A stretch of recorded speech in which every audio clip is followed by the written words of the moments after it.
Welcome back to the Uplifters, where we share stories that inspire, uplift, and remind us of the beauty in our shared human experience. I'm your host, Aranza Savas. Today's conversation is with Angela, a woman whose journey might feel familiar to many of us. After experiencing a series of profound losses, leaving a high demand religion that had been her community, losing her mother, and watching her father's gradual decline with Alzheimer's, Angela found herself at a crossroads. Rather than letting her grief consume her, she took an unexpected path, creating and giving away free art to strangers. What began as her personal healing journey this January has blossomed into a movement of generosity with over 750 pieces of art mailed to people across the country. Angela's story reminds us that even in our darkest moments, we can find purpose and connection and maybe even some joy by stepping outside of our comfort zones and sharing our authentic selves with the world. Her message of being present, embracing imperfection, and finding beauty in each day resonates so deeply with me right now in this chaotic time in our world. Sometimes the most profound healing comes by giving ourselves permission to create without expectation, to connect without judgment, and to live fully in the present moment. This is the Uplifters. Let's begin. Oh my gosh. I love what you're doing so much. I will say that this mission has been a little bit selfish because I gain so much from it. And I was coming from between 2020 and 2024 was just loss after loss after loss after loss. So 2020, everything shut down. That was my first year teaching. So I lost my classroom and I did not know what I was doing in the classroom. And then add to that, trying to figure out how to do online school. It was a mess and I messed up a lot. And then, I was in a very high demand religion and we couldn't meet in person anymore. So I finally had a moment to just kind of like reevaluate. And religion's beautiful and it did beautiful things for me, but there was just so many parts of religion where I was trying to force myself into a place I didn't fit, into a place that didn't resonate with me, into a place, I'm sorry, I'm getting emotional, that didn't align with my values. And taking that step back allowed me to be like, hey, this isn't right. This is beautiful and provides so much happiness for so many people, but it's no longer serving that purpose for me. But part of a high demand religion is you have this amazing community, people who show up for you. Your friends are built into that. You're there so much that it's just like your entire identity and entire life. I made a very scary decision to leave that. I didn't realize how big of a loss that would be.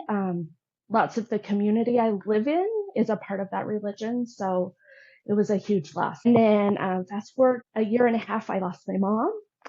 And my dad has Alzheimer's. So I call that the long goodbye. Every time I see him, something else is missing. I love him so freaking much, though. He is my biggest fan. He gets so excited. I show him my little Instagram videos. He has no idea what I'm showing him really, but he's just like, oh my gosh, you're so awesome, Angela. So anyway, just so much loss. And I wasn't dealing with it. I just kept avoiding it. Losing my mom especially is like this huge bruise that I just try not to touch. And I was like, this isn't working for me anymore. I really need to work through these emotions. So this is selfishly like my own little therapy, like to kind of feel those emotions, allow myself to process. Because when I do paint, I shut all those things down and I'm actually able to be present and like poke that bruise a little bit so I can work through those emotions. My mom was my person. She was my biggest advocate. She was my biggest cheerleader. She was my first phone call. She was if everything's going wrong in the world, I would call mom. So it's just been a lot of loss, but this has given me so much. I've gained so much by doing this. So sometimes I feel a little bit selfish that I'm doing it, but it's been amazing for me. I've met so many cool people, and like you reached out of nowhere, and I just was like, that was so validating to me to be seen and to know that what I do, I live in Ogden, Utah, in the middle of nowhere. Like I can make an impact in people's lives. It was just amazing. It's just been this whole healing journey and allowing myself to feel that loss and kind of work on healing. I'm not there, but like at least allow myself on that road. Yeah. What an unexpected, and now I'm crying and I can't talk. Oh, sorry. Um, no, it's nothing to be sorry about, right? I relate to so much in your story. And I mean, I suspect we've all had moments where we tried to break away from what was expected of us or Mm-hmm, what we knew and felt that fear. I suspect we've all lost someone we love mm-hmm, and felt that emptiness. I suspect we've all had bruises that we were afraid to poke. mm-hmm.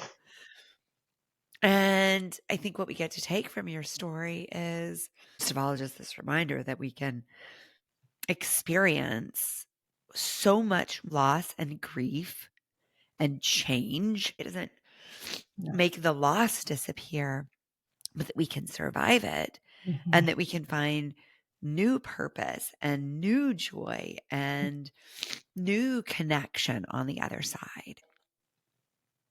As much as it's normal for us to fear change, it also is a space of opportunity. Absolutely. The way you said that was beautiful. And I'm going to steal some words. Leaving that religion is the hardest thing I've ever done, hands down. So my sister, my whole family is still part of that religion. So that's been kind of tricky too. Sorry. They've been beautiful and so supportive. Even my mom, before she passed away, so beautiful and supportive, just loved me. And that's the reaction I've got from them. They're like, we love you. We don't love that you are a part of this. We just love you. So I am super blessed in the aspect. I know that's not everyone's journey when they leave something like that. But I was explaining to my sister that my whole life I felt like I was waiting for what happened after you died. I don't know if that makes sense. Like for this heaven and for all these beautiful things to happen. And when I left, I was like, oh my gosh, I'm already there. Every day, like every day is just this amazing opportunity to like live to the fullest. Like this is the only March 25th, 2025 I'm ever going to live. And what do I want that to look like? I'm not saying that every day is like this beautiful thing where I make wonderful decisions and do great things. Like some days I just stay in bed and that's okay. That was a good day. It's totally changed my perspective. I see so much more beauty around me and I just feel free to be who I am and be present and just focused on today. Not like, oh, when I die, if I do X, Y, and Z, then I might get this huge reward. Like who fucking cares? Like you're only here one day. This one day. This is the only day that you're going to have that's March 25th, 2025. That was just this huge aha moment when I've been going through all this. So, And so hard to do, right? Because yes, our brains tend to catastrophize yes. and to think about all the bad that could come from our choices. And Mhm, in the moment, we are experiencing a lot of that loss. And so, what I hear you doing is saying, okay, but also what am I gaining in the moment, in mhm. this moment of pain? Do you remember back when your mindset started to adapt to the rewards of this? Yeah, when my mom, her passing away was pretty rough. It wasn't a beautiful exit into the wherever she is now, but it was slow. She had polio when she was younger, so she was suffering from post polio. So post polio is horrible, and there's not a lot of research because there's very few people who experience post polio. So it's just this wild journey, and no one has answers, and the doctors don't know what to do. Watching my mom pass away and not having any any like something I could hold on to, like I'm going to see her again, or she's going to be whole again. She won't be in a wheelchair. She's not going to be in pain, was terrifying. But I had this brain shift probably the last week she was with us. And I said, she's here right now. And this is Mm. hard. And this is not beautiful. And this is not like this peaceful passing. Like this is ugly and hard. And it sucks. And I'm angry and I'm mad and I feel this grief. And I just said, this is part of life, like death is a beautiful transition too, because I don't know if I'll see her again. I don't know what I believe anymore. I believe in Mother Nature. That's what I tell people. I had this shift that I just need to be present. Even though this isn't the most beautiful moment with my mom, it is a moment. And it's teaching me something. It's teaching me that you have to love someone even when it's hard and you don't know what the outcome's going to be. I knew the outcome was going to be so much grief, and I'm in that right now because I don't know if I'm going to see her again.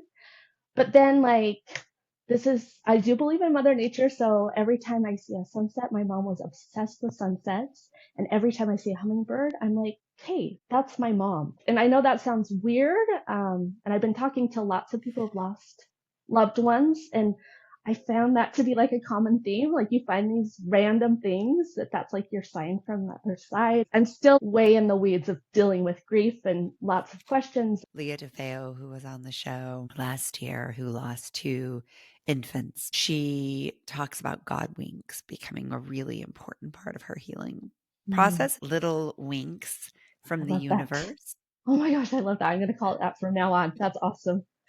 Part of what we fear in losing people is that loss of connection to another person. And so what you're doing there is you're saying, I'm not going to give up that connection.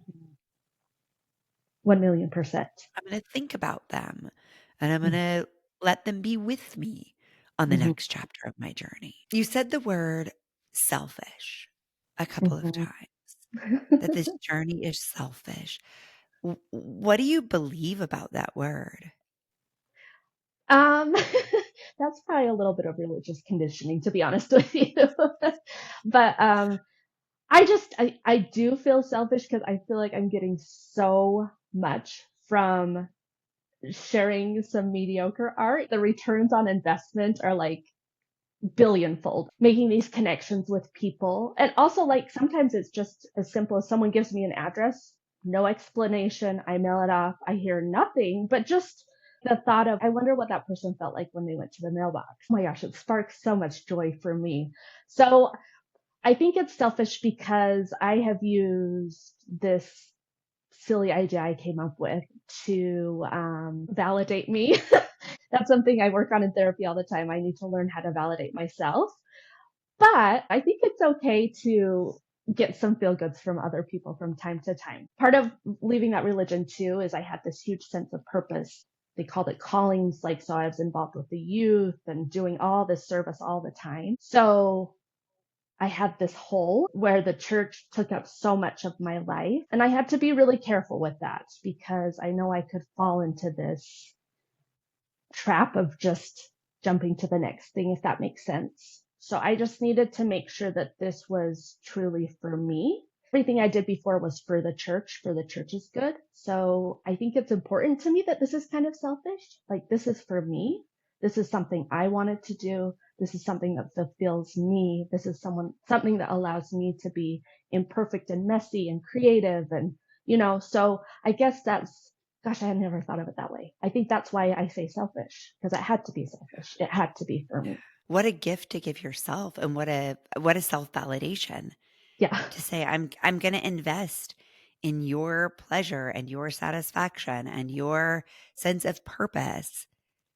Yeah. And that's why you left the religion to begin with, Mhm. was because it didn't align with your truth. Exactly. And this does. This totally does. So just, yeah. Anyway, I could talk about the complications of leaving a high demand religion for like 100 hours. So I won't go down that rabbit hole. But anyway, anyone who does that, hats off. Like you're freaking a badass. So Tell me what a I don't actually know what a high demand religion means. I mean, I have an image in my mind, but what does that mean? um okay. So in my church, if you have a calling, you are at church for 3 hours on Sunday, but then your calling probably takes up 10 to 12 hours a week of doing stuff and service. And then you're cleaning the building, you're paying 10% of your income. They talk to you about what you should eat, how you should dress. Every aspect of your life is kind of Goodness. filtered through the church. So, Wow, yeah, yeah, I get what you mean then. yeah. Yeah. So it's taking a lot of your resources. Yes, yes. But when you leave, this is a scary part, and you're kind of conditioned to not, I don't want to, because I'm so happy for people who find peace and solace and happiness there. Just wasn't a good fit for me.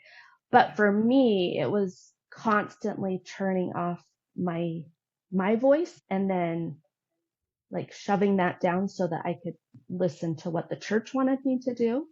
So when you leave, it's very scary to listen to your own voice and realize that I can be a good person even if I'm not part of this organization. So that was rough. I feel like I'm in a really good place with that right now. Not so much with my grief for my mom, but the religion thing, I think I've been to a lot of therapy, and I think it's going to be like a lifelong, like unlearning and trusting myself. But I think I'm in a good place with that. That idea of unlearning is so interesting, and again, something that I have not left a high demand religion, but actually in my own life, I related it to the indoctrination I got from working at Weight Watchers Hmm. about my body and Yeah. about food, and Oh my gosh. Yeah. it's just indoctrination, right? And so that Yes. comes up in the world in so many different Oh ways. my God. Becoming ourselves, our full true selves is then saying, and I mean, and we both described things that can both be really helpful on the Hmm. outside. Whereas certainly that happens with things that are unhelpful on the outside as Yes. well, just to acknowledge that. But I think this idea of growing up for me is learning to decide what I believe and act in Hmm. accordance with my beliefs and what's right for me right now instead of what I'm told the rules are. Oh my gosh. Yes. I feel seen. Yes, exactly. Like that's the perfect way of saying that. Yes. Yeah. It's been And beautiful and painful. yeah, Yeah. yeah, And yeah, and fun and disorienting. exciting and like wild. Like I did roller derby for a minute to try and figure out if that was my thing. And I loved it. I suck at it. So that's the risk with me leaving this high demand religion. I had this huge hole. I was like, what am I going to shove in there? So at first it was just like anything like, yo, yeah, you want me to volunteer every day? Sure, I'm there. So it's been a lot of just listening to that voice and trusting that voice. And this feels so right and so just perfect for Mm. me right now. And it might not be in 3 months, who knows? But right now, this is it. So if that, sorry. That nothing to be sorry for. It's so Okay. great because what I'm realizing as I'm listening to you talk is that like this process for anyone who is experiencing a big change, again, whether it's due to loss of a loved one or something that used a lot of their time, whether it was a Yes. career or Mhm. a a religious organization or whatever it might be, there is this process of like, okay, my resources are now not being used in the same way. My time, my money, my brain. Mhm. And then there's this whole of like my relational needs are not being met. And so I think what I hear you doing that we can all learn from is to say, okay, what needs am I really missing being fulfilled? Right? Mhm. So for you, the relational one was clearly a big Mhm. piece of it. So how might I meet that relational need? And then the thing you're doing that, at least in my research, I've seen be incredibly successful for people is to not attach immediately to the first thing, but to approach this shift with an explorational, Mm. experimental mindset and just say, I'm going to go play in this space. Mhm. How do I feel? Does it Mhm. feel right for right now? Is it meeting the need that was unmet, or is it something else? Opening up that conversation with ourselves, we really open ourselves up to learn our way into what's right and true for us for now. Yeah, absolutely. My mantra is I go in curious. Like I just am always like Mm. I'm curious. And I learned that in therapy. Like that's a very therapeutic term, but like just to go into things curious. Like I wonder how this is going to feel. I wonder how this is going to turn out. So, yeah, it's been huge. And it fully allows me to listen to my voice and not Mm. wonder what my kids think about this or what my neighbors are going to think. But like it's just nope. I wonder how I feel. So it's been awesome. Amazing that you've been able to tap into that so quickly after a lifetime of being told what to think. Well, lots of trial and error. One of the other experimental approaches that I hear in your story is when you launched this project to send the free art to people, you said, I wasn't an Instagram person. I didn't know how Instagram worked. I didn't identify as an artist. I didn't have a background in fulfillment and operations for shipping these things. And all those questions of how do I use Instagram? How do I make art? How do I do fulfillment? How, right? Like all of those could have been absolute paralyzing questions. What did it sound like for you to say, how do I turn these paralyzing questions into activating questions? Just that curiosity bit. Like, and also like I have anxiety too. And one of the other therapeutic things is like, what's the worst that could happen? The worst that could Mm, happen is it would crash and burn. Oh, well, I'm not really out anything, maybe a little bit of embarrassment, but also art. Like art has taught me like just to rip that band-aid off. Like I used to, I would have to have it be perfect. And it's just even doing this much art this quick, because I have mailed out 755 circles now since January. So like the speed at which I have to do it just allows me to like be like, okay, who cares? Like it's mhm. beautiful, it's unique, it's not perfect.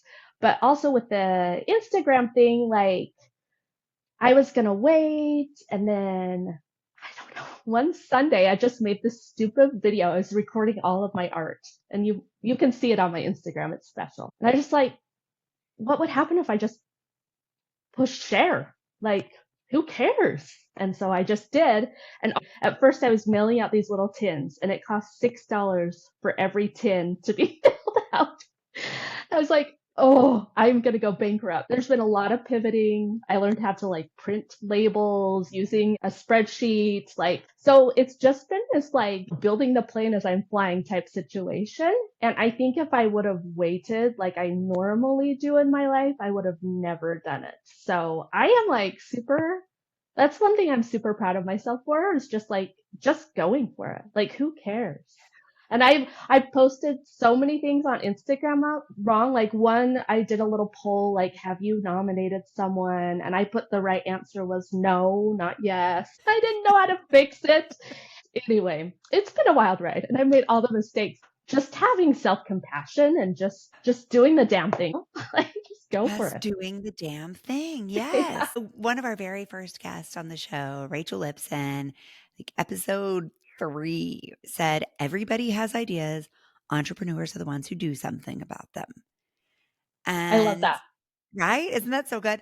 And I hear that so much in your story. We all have millions of ideas in our lives, and some of them are super silly. Some of them are super meaningful with unexpected rewards, Mm. like mailing a free piece of art that Uh-huh. teaches you how to become an artist. It's teaching you non-attachment about your creative work. Yep. It's teaching you how to become a business owner. It's I becoming know. teaching you, Wild. right?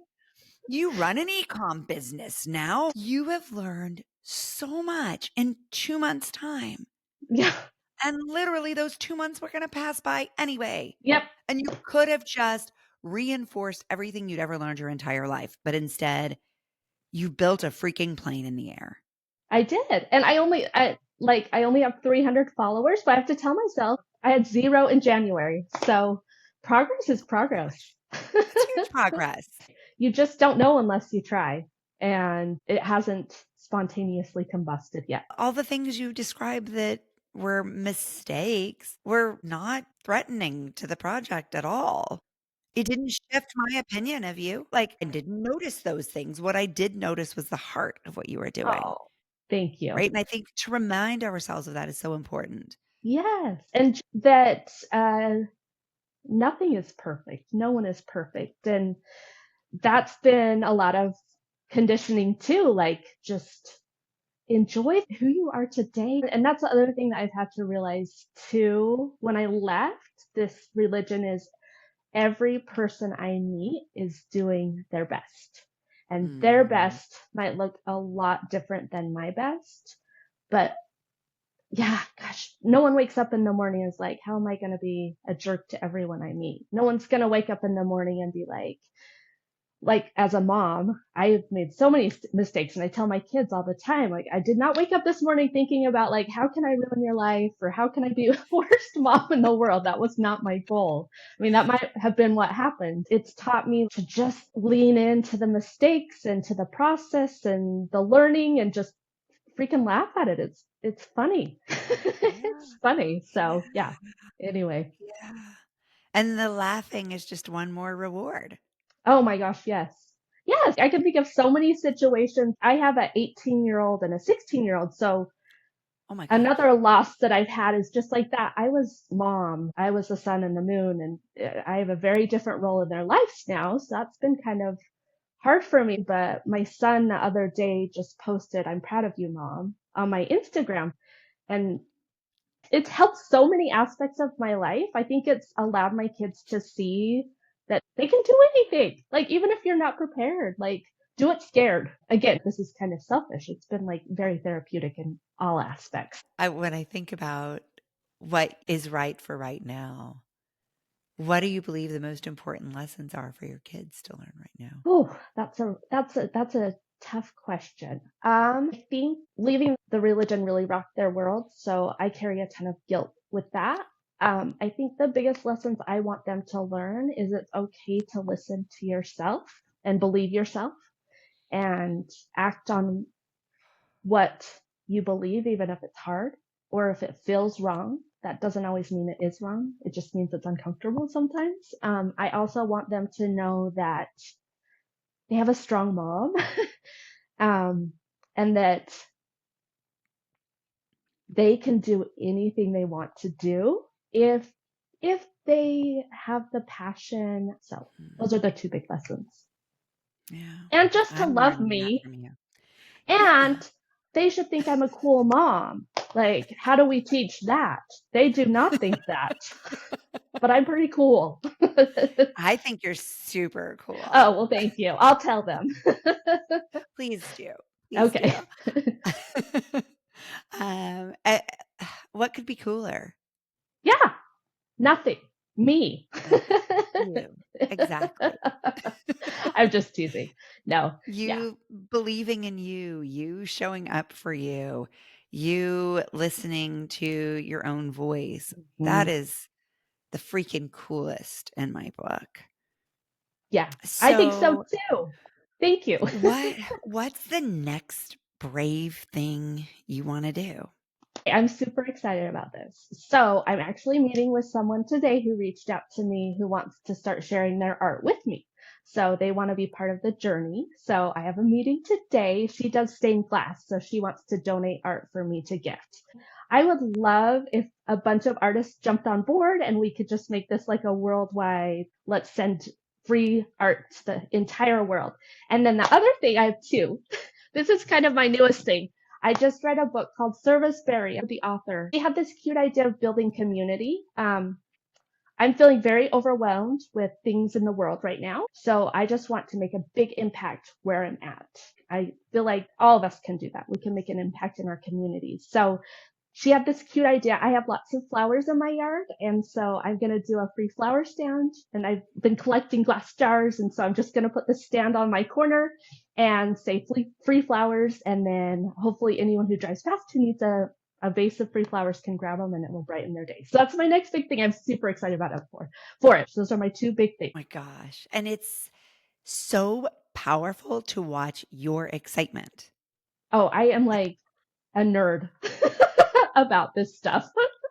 you you are an amplifier of energy. As I listen to you, I get to feel fired up to do more because you're so energized by it. Oh, thank you. And so when you think about how that spreads and the legacy that comes from not just your mom, Mm. but through everything you've lived, it is this ability to be authentic. And so it is your authenticity and your Yep. commitment that help us believe in that for ourselves. Well, thank you. Thank you so much. And I feel inspired by you. I am like addicted to your podcast because you just bring out all these people who are impacting the world for good in such different ways. And it's always sparking ideas in my head and inspiring me. So thank you. Thank you for being an uplifter too. So Thank you. Let's all keep lifting each other up yeah. because you're right. There's so many stories we can listen to right now about what's not good, what's scary, Mhm. what's wrong.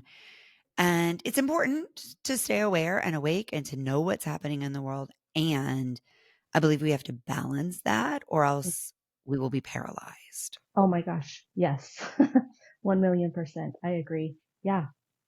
And one of the most valuable things I've ever heard on this podcast was the story of Helen Artiega Landaverde. You should definitely go listen to that episode if you haven't. She tells this story of her father teaching her to take care of her own backyard and the massive cultural impacts of her starting small and close to home are something that I hear echoed in your story and that I try to remind myself every day of. What can we do right here, right now? Oh, I love that. It's the only way the change happens. Yeah. And sometimes it's the only thing you can do. Like when the problems are so big, all you can do is focus on your nucleus of control. And to do what you did, which is to say, what resources do I have in abundance? Mm. Yeah. So you had flowers, Yeah. Yep. you had paper, Yep. you had markers, you had a free Instagram account. Yeah. Yeah. That's so true. Yeah. I love that. I love What can that. I do with what I have? Yeah. Well, I am just so freaking happy that we had this conversation and that we've so grateful for all the art that you shared at Uplifters Live. Thank you for spreading the love. Like that was so fun. Absolutely. Absolutely. We all need all the love we can get right now. Oh So my thank gosh. you for being a Yeah. beacon. Thank you. Thank you for seeing that in me. It really means the world to me. So thank you. Thanks for watching the Uplifters podcast. If this inspired you, hit subscribe and tap the bell to stay uplifted. Give this video a thumbs up and share it with someone who needs a little lift today. Big love. Painted water sunshine with rosemary and thyme. Dwell in the perplexing, though you find it vexing. Toss a star and hover, be your own best lover. Relish in a new prime, plant a tree in springtime. Dance with idle hindsight, bring the sun to twilight.